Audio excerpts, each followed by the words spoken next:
يا آل طه أنتم نور لنا والشمس منكم تستمد سناها الخير كل الخير عند ولائكم وبكم نجاة النفس حين رداها نفسي تسلم للنبي ولاها المصطفى المبعوث من علياها ولمن بحقه هل أتى قد نازلت وبخيبر تشهد له قتلا.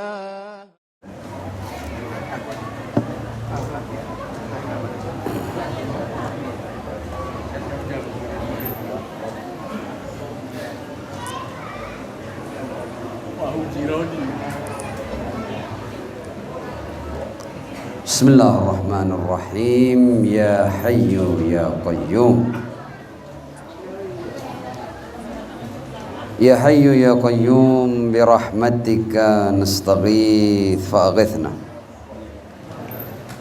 wa la takilna ila anfusina tarfata 'ainin abada wa aslih lana sya'nana kullah.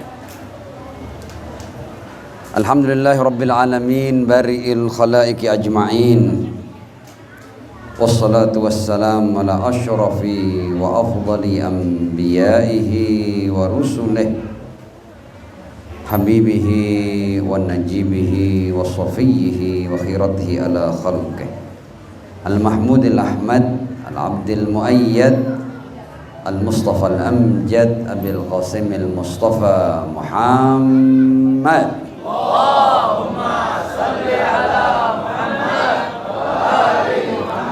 wa ala alihi tayyibin at-tahirin al-ma'sumin wa ashabihil muntajabin siyama baqiyatillahi fil aradhin najalallahu ta'ala farajahu syarif waj'alna wa jami'al mu'minin wal mu'minat wal muslimin wal muslimat min atba'ihi wa junudihi.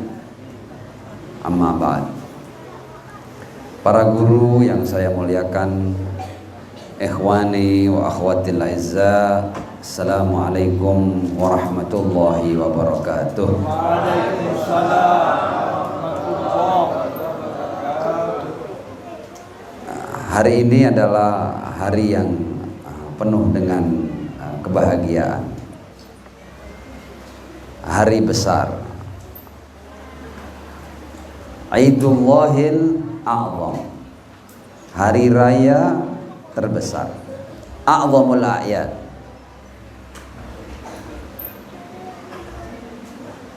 Kita mungkin sebagai masyarakat Indonesia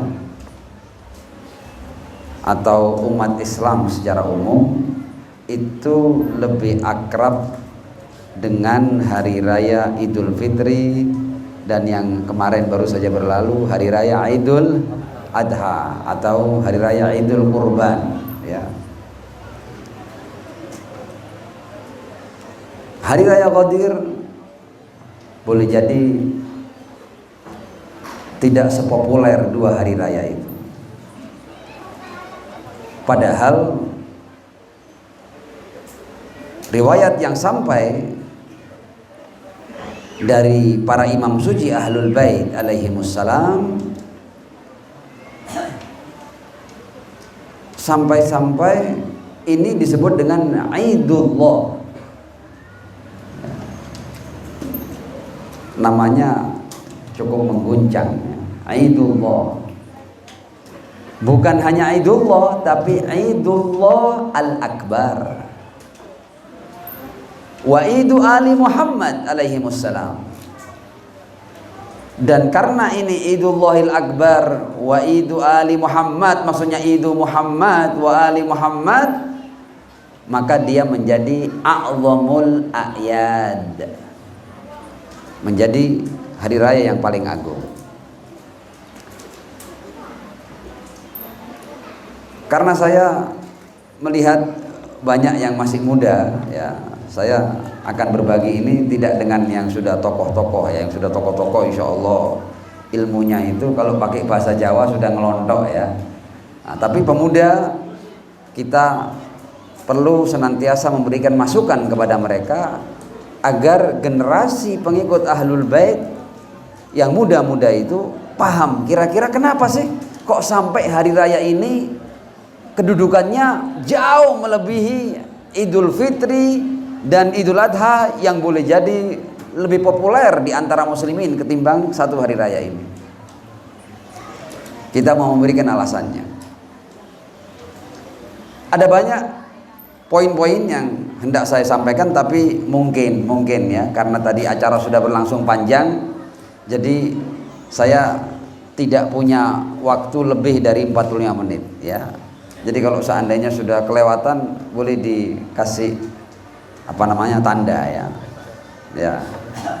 Ya, walaupun ada suara yang berbeda, ada yang mengatakan bebas, tapi ya kita berusaha untuk 45 menit dulu ya. Kita taat pada apa yang sudah ditentukan oleh panitia.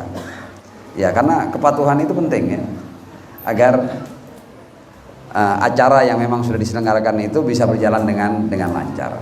Tapi untuk menambah suasana semangat ya dan khidmat, satu sholawat tapi harus dengan suara lantang. Shallu ala Muhammad wa ali Muhammad. Allahumma sholli ala Muhammad wa ali Muhammad wa ajil farajahu. Nah, mengapa a'zam? Mengapa a'zam ya? Dan ini yang saya bidik adalah para pemuda supaya punya jawaban dan punya pengetahuan. Sebenarnya tujuannya bukan hanya untuk menjawab, kadang-kadang pengetahuan itu penting. Ada orang itu dia mengikuti Syiah tapi dia sibuk untuk bisa punya jawaban kepada orang-orang yang mengkritik Syiah mamanya. Enggak, itu adalah kepentingan tingkat 3, tingkat 4. Yang paling penting kita ini mendasari keyakinan kita dengan bukti-bukti yang kuat, itu yang jauh lebih penting. Karena berakidah, berkeyakinan itu untuk kita. Ya, seandainya ada orang yang tidak paham, nah itu kita punya tanggung jawab untuk memberikan jawaban. Tapi tujuan kita mengetahui semua ini untuk diri kita, untuk pengetahuan kita, untuk keyakinan kita, supaya kita memilih mazhab ini, memilih prinsip ini itu tidak asal-asalan. Kita punya argumentasi yang cukup kuat, punya dasar-dasar yang kuat. Dan kalau itu menjadi keyakinan yang kuat, kita akan bertahan. Kita bukan hanya bertahan, tapi kita akan siap menghadapi berbagai macam tantangan. Jadi fundamennya adalah sesuatu yang harus menjadi keyakinan, bukan ikut-ikutan, bukan karena ayah saya pengikut Ahlul Bait, lingkungan saya pengikut Ahlul Bait, kemudian saya menjadi pengikut Ahlul Bait. No.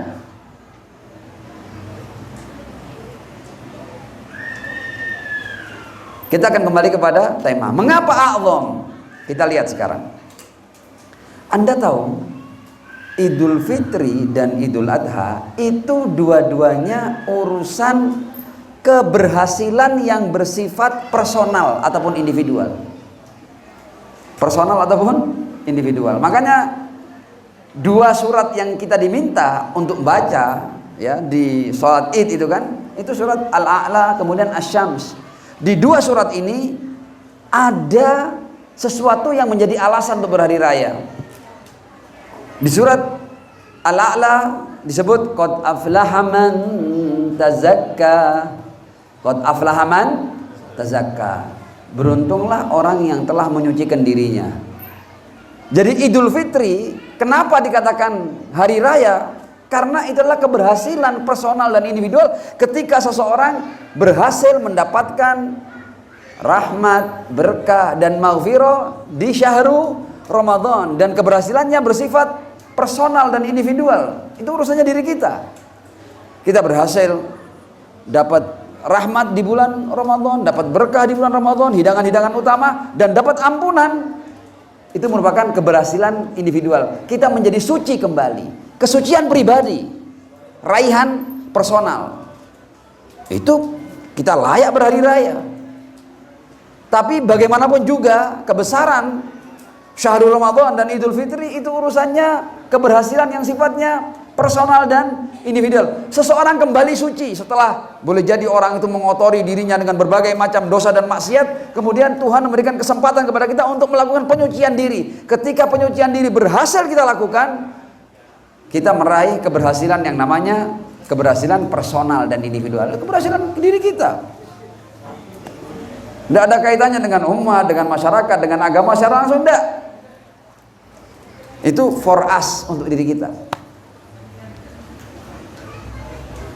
Kenapa Idul Kurban? Idul Kurban ketika seseorang di dalam keyakinannya, di dalam keberagamaannya, kemudian dia sampai pada titik keyakinan di mana dia sebagai pribadi siap untuk berkorban apa saja. Siap berkorban. Berkorban harta, siap. Berkorban waktu, siap. Pada titik-titik tertentu ketika seseorang sampai pada kesiapan untuk berkorban jiwa, berarti keberhasilan personal. Ketika individu tingkat keimanannya sudah sedemikian tinggi sehingga dia bukan hanya berhasil menghindarkan dirinya dari berbagai macam dosa, tapi dia siap berkorban untuk kebenaran dan keadilan. Berkorban apa saja.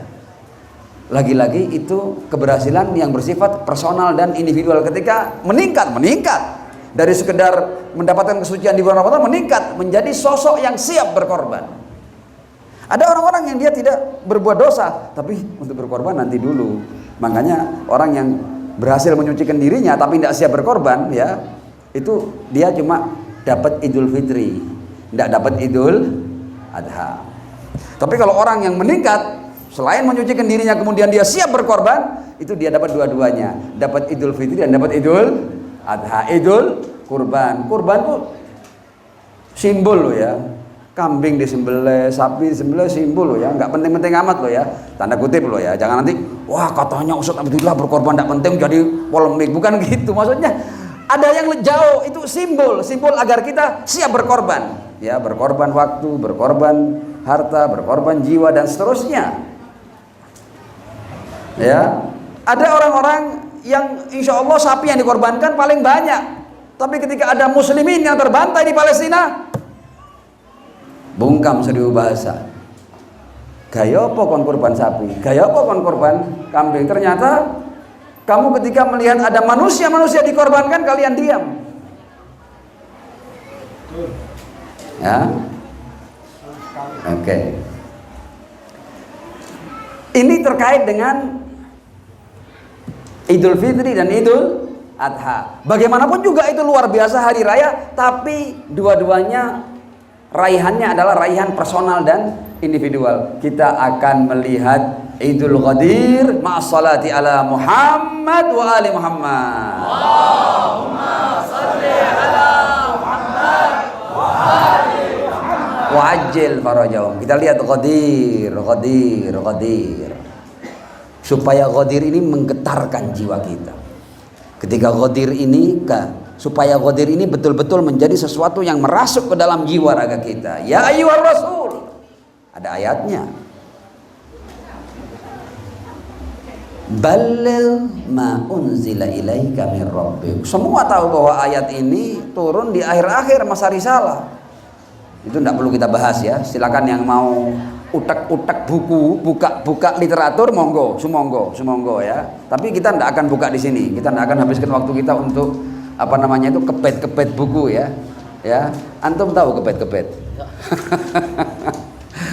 ya, ini at-tasaffuh. At-tasaffuh fil kutub ya. Ada ismu kebet-kebet. Ya supaya antum enggak capek ya dari tadi kan ya, supaya ada senyumnya sedikit. Balligh ma unzila ilaika min rabbik. Bayangkan Rasul sudah mengarungi semua peperangan, sudah berkorban apa saja, semua sudah dipertaruhkan. Di akhir-akhir turun ayat kayak gini. Tanda kutip ayat apa kira? Ya Rasul, sampaikan apa yang baru saja turun dari Tuhanmu. Balligh ma unzila ilaika min rabbik. Wa illam taf'al, kalau satu ini tidak kamu sampaikan, fama ballaghta risalatah, seakan-akan hangus itu 23 masa pengorbanan jiwa ragamu, Rasul itu dakwahnya itu setiap detik nyawanya menjadi ancaman. Jadi Rasul itu diteror terus. Hanya saja mereka tidak mampu membunuh Rasulullah, tapi setiap saat di bawah ancaman teror. 23 tahun masa risalah Rasul, di akhir-akhir turun ayat kayak gini. Sampaikan. Kalau tidak kamu sampaikan, seakan kamu tidak menyampaikan. Itu 23 tahun hangus. Berarti ini perkara besar. Ayat berlanjut, wallahu ya'simuka minan nas. Karena ini perkara besar dan ada ancaman yang lebih daripada dakwahmu yang 23 tahun itu, Tuhan kemudian menjelaskan lagi, wallahu ya'simuka minan nas. Untuk ini kamu akan dijaga oleh Allah. Innallaha la yahdil qaumal kafirin.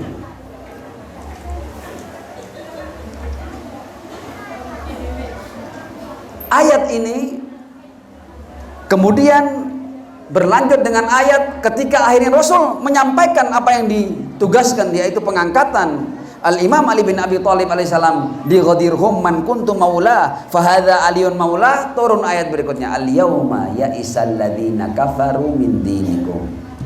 Orang-orang kafir sudah putus asa untuk mengusik agamamu, fala tahsyauhum wahsauni. Jangan pernah takut kepada mereka, takut hanya kepadaku, kata Allah.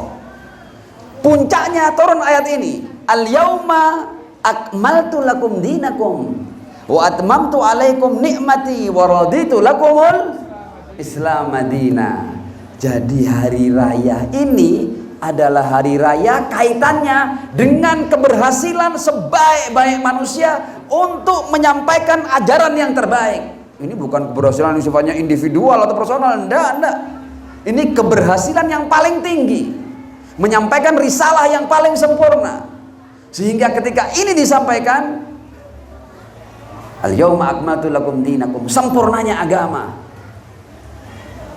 Wa atmamtu alaikum, sempurnanya nikmat. Ini kalau kita mau bahas satu fakultas sendiri ya, dan bukan saya yang bahas. Al-yauma akmaltu lakum dinakum wa atmamtu alaikum, ini sempurnanya agama, yang berarti sempurnanya nikmat. Ini besar semuanya ini. Kita terlalu terbatas untuk bisa menjelaskan apa itu sempurnanya nikmat. Wa atmamtu alaikum nikmati, kemudian Tuhan yang maha segala-galanya, sumber keberadaan, mengatakan wa raditu lakumul Islam madina. Hari raya ini kaitannya dengan sempurnanya agama, sempurnanya nikmat, relanya Tuhan atas agama ini. Jadi bukan hanya keberhasilan seorang individu, ini bahkan bukan keberhasilan seorang Muhammad bin Abdullah sebagai individu, tapi Muhammad bin Abdullah untuk menyampaikan risalah ilahi. Berhasilnya, dikukuhkannya, disampaikannya risalah ilahi. Jadi kira-kira urusan keberhasilan seseorang bisa menyucikan dirinya tidak berbuat dosa, atau seseorang bisa menjadikan dirinya siap berkorban, dibandingkan dengan keberhasilan disampaikannya agama, sempurnanya nikmat, tidak bisa dibandingkan. Karena itu kemudian Al-Ghadir adalah a'zamul ayat. Ini bukan hanya keberhasilan personal, tapi keberhasilan risalah universal. Tidak bisa dibandingkan dengan sekedar Idul Fitri ataupun Idul Adha. Dipahami tidak ini kira-kira? Nah, kalau paham sholawat. Allahumma sholli ala Muhammad wa'ajil farajahu. Nah, kita sekarang ini duduk dalam rangka memperingati hari raya dengan nilai yang setinggi ini, sehingga hari raya ini kemudian mendapatkan predikat sebagai a'zamul a'yad. Kita akan masuk pada bagian berikutnya.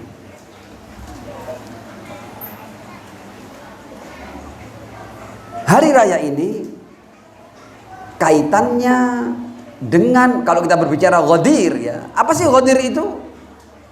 Ghadir adalah pengukuhan khilafah ilahiyah pasca nubuwah. Di era kenabian, di era kerasulan itu khilafah ilahiyah berjalan. Tapi kemudian perpindahan dari fase nubuwah dan risalah ke fase imamah ini butuh perjuangan, tidak gampang. Tidak gampang, ya. Karena itu saya akan berbicara tentang dua jenis khilafah, dan disitulah ini juga menjadi pelajaran bagi para pemuda. Disitulah kenapa kemudian Anda itu mendapat julukan sebagai Syiah, Imamiyah, Atsna Asyariyah dan yang lain tidak. Dipahami ini ya. Kalau kita mau berbicara sebenarnya apa sih perbedaan inti antara seorang Sunni dan seorang Syi'i, urusannya di sini. Seorang Syi'i adalah seorang manusia beriman yang meyakini khilafah ilahiyah dari Adam sampai khotam, dan dari khotam sampai to the end of day. Sementara seorang mukmin Sunni, mereka meyakini khilafah ilahiyah, tapi jeda. Adam khalifah ilahi, nabi-nabi sampai Rasulullah itu para khulafa ilahiyun. Tapi kemudian ada perubahan, ya, mengalami inkonsistensi. Khilafah ilahiyah kemudian berubah menjadi khilafah basyariyah. Di era Ar-Rasul dan sebelumnya, dan dari mulai awal keberadaan sama. Saudara-saudara kita Ahlus Sunnah dengan kita punya keyakinan yang sama, sama-sama meyakini para khulafa ilahiyun, para nabi, para rasul sama. Tapi kemudian pasca wafatnya, ya, atau syahadahnya nabi yang terakhir, rasul yang terakhir, kemudian mereka mengatakan ini kayaknya stop sudah. Habis gini pemimpin kita siapa? Ya berubah dari konsep khilafah ilahiyah menuju khilafah basyariyah, para pemimpin yang dipilih oleh manusia. Sementara antum ayyuhal imamiyun, antum konsisten dah, tetap pasca Rasul adalah orang-orang yang ditunjuk oleh Tuhan melalui Rasul, bukan pilihan kita, tetap pilihan Tuhan melalui lisan suci Ar-Rasul sallallahu alaihi wa alihi. Jadi kita tetap konsisten dengan khilafah ilahiyah pasca Rasul sampai to the end of day. Dan inilah perbedaan yang mendasar antara seorang mukmin Sunni dan seorang mukmin Syi'i. Mukmin Sunni meyakini khilafah ilahiyah berubah menjadi khilafah basyariyah, nanti di akhir mereka kembali lagi, terpaksa kembali ke khilafah ilahiyah karena mereka meyakini konsep Mahdawiyah juga. Imam Mahdi dalam pandangan mereka juga bukan dipilih oleh umat manusia, ditunjuk oleh Tuhan. Jadi ada jedanya. Kalau antum konsisten, ya, istiqomah, khilafah ilahiyah Adam sampai khotam, Ali bin Abi Thalib sampai Al-Mahdi. Dan kebetulan imam yang terakhir juga sama kan, mereka juga menanti Al-Mahdi. Jadi perbedaannya di situ. Kita konsisten dengan keyakinan akan khilafah ilahiyah. Dan ini yang menjadi keunggulan antum dibandingkan yang lainnya. Itu bagian yang kedua. Bagian yang ketiga, saya akan membuat semacam simulasi. Ya, karena tujuan saya adalah anak-anak muda. Jadi kita itu terus terang saja. Saya harus berbicara ini. Ini sebuah analisa ya, bisa benar bisa salah, tapi kayaknya untuk salah itu jauh. Ya, tapi karena ini analisa ya bisa benar bisa salah ya. Tapi kayaknya untuk salah jauh. Ada terus terang saja, ya karena pengikut Ahlul Bait di tempat kita ini sedikit tidak banyak, otomatis semangatnya itu naik turun, mendapat tekanan dari berbagai macam sumber ya. Kita dimarginalkan, kita kemudian difitnah, diganggu dan lain sebagainya. Walhasil lah, pokoknya pengikut Ahlul Bait itu punya pengalaman yang seperti itu. Dan antum juga sepanjang menjadi pengikut Ahlul Bait, antum pasti paham tentang hal itu. Karena itu berbeda antara orang-orang yang kemudian mereka menjadi mustafsir. Mustafsir itu dulunya berpahamkan ahlus sunnah untuk kemudian berubah menjadi syiah. Itu generasi awalnya dengan menelaah, dengan belajar, dengan diskusi, dengan bertanya, ya. Mereka ini melakukan konversi, ada perjuangannya, ya, ada tantangannya. Jadi mereka itu ketika menjadi seorang pengikut Ahlul Bait, mereka punya dasar, mereka punya telaah, ada belajarnya, ada masa-masa mereka mengkaji, ada masa-masa mereka berdiskusi, sharing dan lain sebagainya. Tapi anak-anak mereka yang lahir procot sudah sebagai pengikut Ahlul Bait, ini mereka tidak punya pengalaman yang sama dengan generasi pertamanya. Apalagi kalau kemudian orang-orang tuanya terlalu sibuk, ada banyak tanggung jawab sehingga tidak punya kesempatan untuk memberikan penjelasan tentang apa ajaran Syiah, Imamiyah, Itsna Asyariyah, Ja'fariyah. Otomatis mereka mendapatkan tentang agama ini dari luar. Dan karena itu boleh jadi secara keyakinan mereka tidak sekuat ayah-ayah mereka. Tidak punya pemahaman yang seperti itu. Tidak punya dasar-dasar kuat seperti ayah-ayah mereka. Karenanya kadang-kadang generasi kedua dan ketiga ini bukan semuanya loh ya. Itu kemudian ketika ada tantangan, ada tekanan, mereka mikir, kenapa sih kita jadi Syiah? Kok jadi repot? Sudah tidak pakai gini-ginian, sudah kita kembali seperti biasanya. Seperti itu. Atau bahkan dia tidak mau tahu, dia meninggalkan sama sekali. Orang tuanya kemana, dianya kemana. Dan itu terjadi. Bukan kepada semua anak-anak generasi pertama, tapi ada banyak yang terjadi. Ya, saya tidak perlu bawakan contoh-contoh kasusnya, terlalu banyak. Dan anak yakin antum sekalian menyadari dan memahami itu. Karena itu acara-acara seperti ini menjadi penting adanya. Memang kita karena minoritas, kita tidak di setiap tempat kita punya sekolah, tidak di setiap tempat kita punya tempat pendidikan. Tempat pendidikan kita di tempat-tempat tertentu. Dan boleh jadi tidak semua masyarakat Ahlul Bait punya kesempatan dan punya kemampuan untuk membawa anak-anaknya sekolah di sana. Terpaksa dia memberikan anaknya untuk mengaji di tempat-tempat lain, mendapatkan pelajaran agama dari tempat lain. Apalagi kalau mereka sibuk, mereka tidak sempat mengajarkan tentang apa itu ajaran Ahlul Bait. Tidak sempat. Karena itu pentingnya peringatan hari-hari besar Islam seperti Yaumul Ghadir ini, itu kalau kita datang, itu kita datang dengan formasi lengkap. Bawa istri, bawa adik, bawa kakak, bawa anak, bawa cucu, bawa. Supaya mereka punya pengalaman yang sama dengan generasi yang pertama. Karena kalau enggak, kita akan sampai pada yang namanya lost generation. Andanya semangat-semangat, berjuang-berjuang, tapi kemudian ketika generasi pertama kita di Surabaya ini umumnya kita kehilangan almarhum Al-Ustaz Rusdi rahimahullah, rahmatal abrar. Generasi berikutnya, loh ini tanggung jawab kita semua ini. Jangan sampai ketika generasi pertama satu persatu meninggalkan kita, kemudian generasi keduanya lemah, loyo, tidak paham. Yang membuat mereka lemah, loyo itu karena mereka tidak paham persis tentang keyakinan ini, tentang ajaran ini. Karenanya acara-acara seperti ini itu penting bagi para pembicara untuk terus menguatkan sisi keyakinan. Karena tidak di semua tempat mereka bisa belajar tentang Ahlul Bait. Tidak bisa, memang keadaannya masih belum memungkinkan. Kita tidak hendak menyalahkan si A atau si B, enggak. Tapi ini adalah realita yang kita hadapi dalam kehidupan kita sebagai pengikut Ahlul Bait di Indonesia. Karena itu saya akan buat simulasi ya. Dalam waktu saya yang tinggal tidak tahu berapa ya. Saya akan buat simulasi ya. Saya tahu ini panas, gerah dan lain sebagainya, tapi dengan sholawat insya Allah dingin. Shallu ala Muhammad wa ali Muhammad. Allahumma salli ala Muhammad wa ali Muhammad wa ajil farajahu.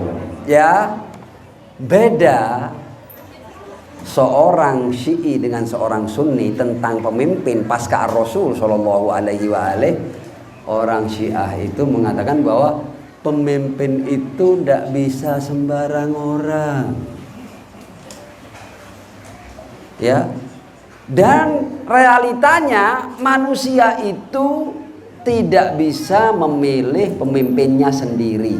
Ini yang kemudian saya sebut dengan dalil imamah rasional, dan kita akan buat simulasinya. Kita buat simulasi ya. Oke. Supaya ini menjadi sebuah keyakinan. Ada dialog antara seseorang dengan Imam Maksum. Bertanya, "Ya Imam, kenapa sih dalam keyakinan kalian nih orang-orang Syiah ini, pengikut Ahlul Bait ini, kenapa kok pemimpin harus Tuhan yang milih?" Oh ya, ini saya bahasakan dengan bahasa sekarang loh ya. Jangan dicari di buku riwayat. Anda tidak ketemu ini, redaksi tidak ketemu Anda. Tapi ini kontennya seperti itu. Saya harus terjemahkan lewat bahasa sehari-hari karena kita mau buat simulasi ya. "Imam, kenapa sih pemimpin harus Tuhan yang milih?" Katanya si imam, "Loh, kalau bukan Tuhan yang milih pemimpin, siapa yang milih? Ya kita ini. Kita kan sama Tuhan diberi akal, diberi pikiran, kita bisa memilih, memilah, ya, bisa menelaah, mengkaji, melakukan penelitian. Ini kita kan juga ngerti kan, kita kan bisa milih kita. Kenapa harus Tuhan yang milih? Kalau kita yang milih kan enak kan, pilihan kita. Dan tidak terjadi perdebatan yang seperti ini." Oh begitu. Berarti menurut kamu kalau bukan Tuhan yang milih pemimpin adalah kita manusia. Oke? Begitu kan ya? Oh ya sudah. Coba. Sekarang saya tanya, imamnya bertanya kepada orang itu. Ini simulasi. Sebagian antum siap jawab ya. Anggaplah pemimpin itu kita kasih ada 5 kriteria penting. Pemimpin itu harus adil, harus thayyib, harus alim, ya, harus hakim, ya, bijaksana, dan harus jujur, shodiq, ya. Ini kalau kita mau deret 1000 sifat bisa, tapi 5 cukup karena simulasi kan ya. Kalau kita 1000 sifat baik-baik, tidak selesai ini, ya. Jadi 3 jam nanti kita ya. 5 ini sudah. Sepakat enggak? Kalau pemimpin itu, sekarang saya mau tanya. Simulasi ini sekarang ya. Kan tadi kan menurut yang bertanya tadi itu, seandainya yang milih pemimpin itu kita, bukan Tuhan. Oke, kata imam, kamu mau milih pemimpin. Oke, sekarang saya tanya. Nah, anggap saja kalian sebagai orang yang ditanya oleh imam itu. Kata imam ini, kalau kalian mau milih pemimpin, jawab ini ya, serentak ya. Yang adil apa yang zalim? Kan jelas kan, gampang kan? Kan kita semua punya pemahaman, kita mengerti sifat. Lihat, ini semua mau milih pemimpin yang adil. Oke, 1. Kalau kalian mau milih pemimpin yang alim apa yang jahil? Alim. Bagus, keren sudah. 3. Kalian kalau mau milih pemimpin yang thayyib apa yang khabith? Thayyib. Kalian kalau mau milih pemimpin yang shodiq apa yang kadzib? Oke, terakhir. Kalian kalau memilih yang hakim atau yang mustabid, sewenang-wenang? Oke ya. Oh berarti kalau seandainya urusan memilih pemimpin diserahkan kepada kalian, kalian akan milih yang alim, yang adil, yang thayyib, yang shodiq, yang hakim. Iya, kita milih yang itu. Oke, katanya imam. Sekarang saya mau tanya, kira-kira kamu bisa enggak memastikan pilihanmu itu bahwa pemimpin harus adil, alim, hakim, thayyib, shodiq? Kamu kira-kira bisa enggak memastikan bahwa orang yang kamu pilih itu pasti seperti yang kamu inginkan? Setelah kamu tidak punya kemampuan untuk membaca batin orang lain. Kecuali kalau kamu bisa baca batin orang lain. Saya mau tanya, di antara kita, siapa di antara kita yang bisa baca batin orang? Angkat tangan. Ya. Jadi kalau ada yang bisa baca batin orang, kita tidak perlu nunggu Imam Mahdi. Kelamaan, ya itu aja kita jadikan pemimpin. Ya, saya mau tanya sekarang ini. Suami istri, ya, sudah jadi suami kan ya? Bisa baca hati istri? Tidak bisa. Istri Anda juga tidak bisa baca hati Anda. Sama. Ya. Punya kakak atau punya adik? Adik punya. Bisa baca hati adik? Nah, bisa. Anda kan anak kan, bisa baca hati ayah. Ayahnya. Nggak bisa apa? Oh, pertanyaannya bukan itu. Bisa enggak baca hati anak? Anak Anda loh ini. Enggak bisa. Ya, katanya imam tadi itu, kamu kan ingin memimpin yang sifatnya adil, alim, hakim, thayyib, shadiq. Sekarang saya mau tanya, kamu bisa enggak pastikan bahwa sifat-sifat itu kamu bisa temukan orangnya dan kamu yakin bahwa ini orangnya? Atau hanya spekulasi? Gambling. Pasti gambling karena kita enggak bisa baca bacaan orang lain. Nah, kemudian kata imam ini, ketika kamu tidak bisa pastikan bahwa yang kamu pilih sesuai keinginanmu, kamu kan tadi ingin kan milih yang adil, yang ini, ternyata kamu tidak bisa pastikan. Dan karena itu sepanjang sejarah orang-orang yang memimpin ini yang milih kecewa, karena tidak sesuai dengan harapannya. Kata imam ini, ketika Anda tidak punya kemampuan untuk memastikan memimpin itu sesuai dengan kriteria yang Anda buat sendiri, Anda tidak bisa. Bagaimana Anda mengizinkan diri Anda untuk milih memimpin? Dan karena Anda tidak bisa, karenanya Tuhan tidak serahkan urusan ini kepada manusia. La yukallifullahu nafsan illa wus'aha. Zalim kalau kemudian Tuhan menyerahkan sebuah urusan kepada hamba-hambanya di mana hamba-hambanya tidak mampu melakukannya. La yukallifullahu nafsan illa usaha. Dipahami ini ya. Kemudian kata imam, ya karena itu Tuhan tidak serahkan ini kepada manusia. Tuhan yang menentukan pilihannya sendiri. Waja'alnahum, ayat Al-Qur'annya, a'immatan yahduna bi amrina. Kami jadikan mereka sebagai pemimpin-pemimpin yang memberikan petunjuk dengan perintah kami. Al-Qur'an yang saya baca ini ya. Waja'alnahum a'immatan yahduna bi amrina. Para pemimpin ini ada yang nabi, ada yang rasul, ada yang imam. Hanya saja bedanya seorang imam dan rasul, memang era risalah itu, era kenabian penutupnya adalah ar-rasul. Dia khatamun nabiyyin, khatamul mursalin. Kitab sucinya terakhir, tidak ada syariat baru. Tapi harus ada insan-insan ilahi yang mengawal ini. Kalau enggak jadi agama ini. Itu bukti yang pertama. Kita akan masuk pada bukti yang kedua. Ada berapa waktu saya, Mas Ian?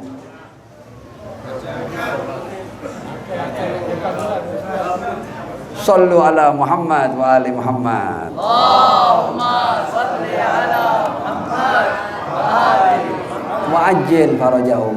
Ini supaya menjadi keyakinan ya, bahwa ternyata kita paham ya, dengan dalil yang semudah itu kita tidak perlu datangkan satu perpustakaan kitab, cukup dengan akal ini. La afala ta'qilun famalakum kaifa tahkumun la ayatin liqaumin yatafakkarun la ayatin liulil albab. Akal ini bisa menangkap ayat-ayat ilahi sehingga kita paham, oh ternyata memang kita tidak bisa, tidak mampu kita. Kenyataannya tidak mampu. Sudah tidak perlu terlalu rame debat panjang lebar, tidak perlu. Clear? Yang mudah paham ya? Paham? Paham? Nah, kalau antum sudah bilang paham, seandainya dari semua orang ini yang paham satu orang, saya sudah merasa berhasil ini ya. Paham. Oke. Ya. Kita akan masuk pada pembuktian yang kedua. Kenapa sih kok sampai Islam itu makanya Islam itu punya 4 pilar dan semuanya harus suci. Loh ya harus suci, tidak suci tidak bisa, tidak jalan agama ini. Makanya Tuhan maha suci, nabinya suci, kitabnya suci, para imamnya juga harus suci, ahlul bait yang suci, 4 pilar Islam semuanya suci ya. Tuhan yang maha suci, Al-Quran yang suci, nabi yang suci, ahlul bait yang suci. Jadi 4 pilar kesucian. Kenapa kok harus suci? Ini alasannya. Jadi ketika Rasul kemudian mengangkat tangan Ali bin Abi Thalib dan kemudian di kesempatan lain mengatakan inni tarikun fikum mutsaqalain kitabullah wa itrati ahla baiti, dan kemudian ahlul bait disucikan di Al-Qur'an innama yuridullah liyudhiba ankum rijsa ahlal bait wa yutahhirakum tadhira. Itu bukan asal-asalan, itu ada dasarnya, ada alasannya. Sekarang saya mau tanya, umat Islam ini cukup enggak dengan Al-Qur'an? Al-Qur'an loh ya, sebaik-baik kitab suci, sebaik-baik kitab suci. Cukup enggak? Cukup. Ya. Anda mengatakan cukup, betul. Tapi kalau Anda mengatakan enggak cukup, harus ada alasannya. Cukup, sebaik-baik kitab kok. Ya. Di Al-Qur'an ada salahnya? Tidak ada. La ya'tihil batil min baini yadayhi wala min khalfi. Di Al-Qur'an ada kontradiksi? Tidak ada. Walau kana min indi ghairillah lawajadu fihi ikhtilafan katsira. Apakah Al-Qur'an petunjuk? Iya petunjuk. Hudan lil muttaqin, iya. Clear? Tapi kita sekarang berbicara dengan fakta dan realita. Ambil Al-Quran. Kira-kira dari orang-orang biasa ini, siapa yang paling mengerti tentang tafsir? Para ulama apa para montir? Ya ulama lah. Ada enggak profesi yang lebih ahli tentang Al-Quran melebihi ulama? Tidak ada kan? Tidak ada kan? Tidak ada ulama. Oke. Ambil Al-Quran, panggil 1000 ulama, berikan Al-Quran untuk mereka tafsirkan. Mereka berbeda pendapat atau sepakat? Berbeda pendapat. Dan karena itu lahir sekian banyak mazhab, berbagai macam versi, versinya fulan dan fulan, semuanya merujuk kepada Al-Quran. Tapi bedo-bedo ya. Satu dengan yang lainnya berbeda, bukan hanya berbeda, saling menyesatkan, saling mengkafirkan. Dan bahkan untuk urusan penafsiran ini terjadi perang, terjadi pertumpahan darah. Catat ya, umat Islam yang terbunuh karena perbedaan mazhab ini lebih banyak daripada yang dibunuh oleh musuh-musuh Islam. Sejarahnya, silakan baca sejarah. Sejarah berdarah umat Islam, silakan baca. Salawat ala Muhammad wa ali Muhammad. Allahumma salli ala Muhammad wa ali Muhammad. Wajil farajahum. Karena apa? Karena Al-Quran ini lebih kuat daripada pemikiran para ulama. Ulama biasa loh ya. Al-Quran itu sesuatu yang pasti. Alif lam mim dzalikal kitabul la raiba fihi. Tidak ada keraguannya. Hudan lil muttaqin. Saya mau tanya sekarang, mungkin enggak sesuatu yang pasti ditafsirkan, dijelaskan dengan sesuatu yang duga-duga? Umur qat'iyah diterjemahkan dengan umur dhanniyah. Kok kalah kuat? Tidak kuat ini. Yang dhanniyah tidak punya cukup kekuatan untuk menafsirkan sesuatu yang sifatnya qat'iyah.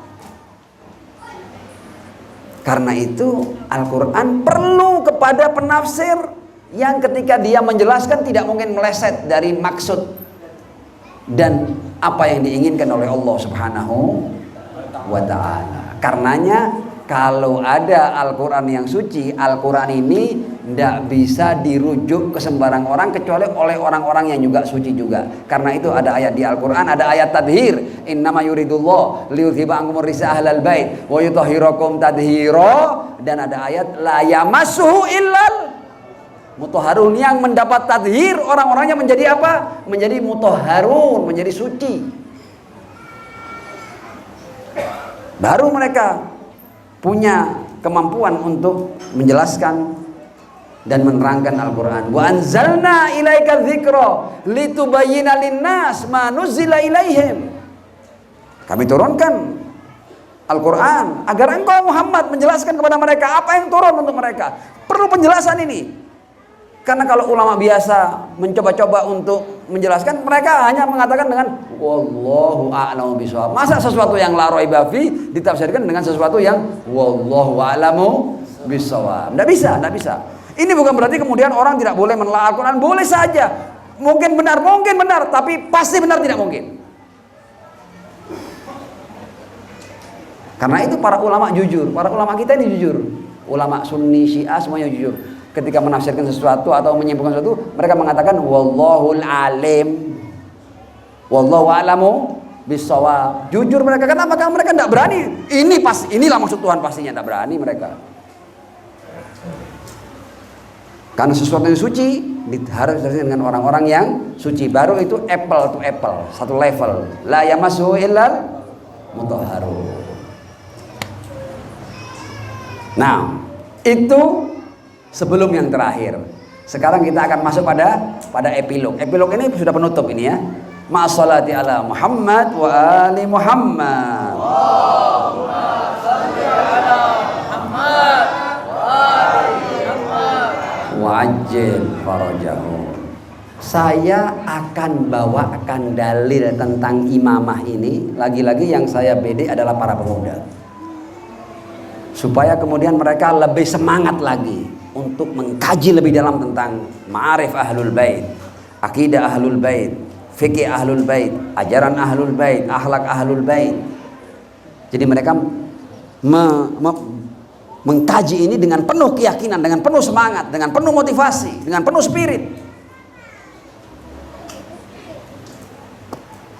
yaitu kita akan buktikan imamah ahlul bait melalui surat Al-Fatihah. Melalui apa? Surat Al-Fatihah. Surat Al-Fatihah itu intinya di mana? Bismillahirrahmanirrahim. Alhamdulillahirabbil alamin arrahmanir rahim maliki yaumiddin iyyaka na'budu wa iyyaka nasta'in. Ini kan puji-pujian Tuhan kan? Ya, Tuhan itu tidak kita puji dia begitu. Tidak butuh apakah dengan pujian kita kemudian Tuhan bertambah tinggi, bertambah hebat Tuhan. Tidak. Kita yang ketika pujian kita dapat sesuatu dari pujian ini. Tuhan tidak dapat apa-apa dari pujian kita. Selesai kan dalam akidah kan? Kira-kira Tuhan bisa tidak mendapat sesuatu dari kita? Tuhan, ini akidah ini ya. Bisa tidak Tuhan mendapatkan tambahan kemuliaan dari kita? Bisa tidak? Tidak bisa. Karena itu pujian kita ini tidak terlalu penting. Pentingnya ayat ini di mana? Ihdinas siratal, itu kita ini ya. Tunjukkan kepada kami jalan yang lurus. Saya mau tanya sekarang ini, urusan siratal mustaqim ini urusan yang penting atau yang biasa? Maha penting. Ini urusannya Anda hak dan batil, neraka atau surga, bahagia atau sengsara. Ini urusan keabadian ini. Bukan urusan ecek-ecek, ini urusan serius ini. Ihdinas siratal mustaqim. Karena itu kita disuruh minta ini setiap saat, setiap sholat disuruh minta ini. Ihdinas siratal mustaqim. Oke. Ini terakhir ya. Jadi antum sudah agak senang gitu karena ini yang terakhir ya. Tidak akan ada tambahan lagi ya. Habis ini kita insya Allah makan-makan ya. Atau nanti saya akan bagi hadiah supaya tambah senang antum ya. Boleh ya panitia ya, minta waktunya menit bagi hadiah boleh ya nanti ya. Masih banyak ya. Tapi ini tetap epilog ya, tenang ya. Siap. Ihdinas siratal mustaqim. Orang bertanya, apa as-siratal mustaqim? Oh, terjadi polemik di mana-mana. Apa itu as-siratal mustaqim? Semua menyampaikan pendapatnya, hasil kajiannya, risetnya, hasil penelitiannya, tidak sama semuanya. Ya, kita sekarang kembali ke Al-Quran. Gampang. Ini namanya kita bermain dengan logika, tapi logika ayat. Ya, berlogika dengan ayat. Jadi sebenarnya kita hanya sumbernya Al-Quran, ya. Medianya akal tapi tidak berdiri sendiri, tidak independen. Akalnya gantung sama ayat. Ihdinas siratal mustaqim. Ayat berikutnya. Apa seperti penting kan? Tunjukkan kepada kami jalan yang lurus. Apa jalan yang lurus ini? Siratal ladzina an'amta alaihim, jalannya orang-orang.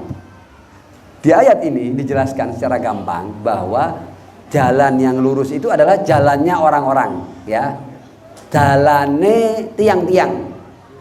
Apa? Jalan bahasa Jawa halusnya itu. Ayo yang pakai belangkon enggak ada di sini. Hah? Habib. Jalan aja sudah ya. Ya. Jalannya orang-orang. Ihdinas siratal mustaqim. Siratal ladzina, jalannya orang-orang. Sekarang pertanyaannya, yang kita cari berarti jalannya apa orangnya?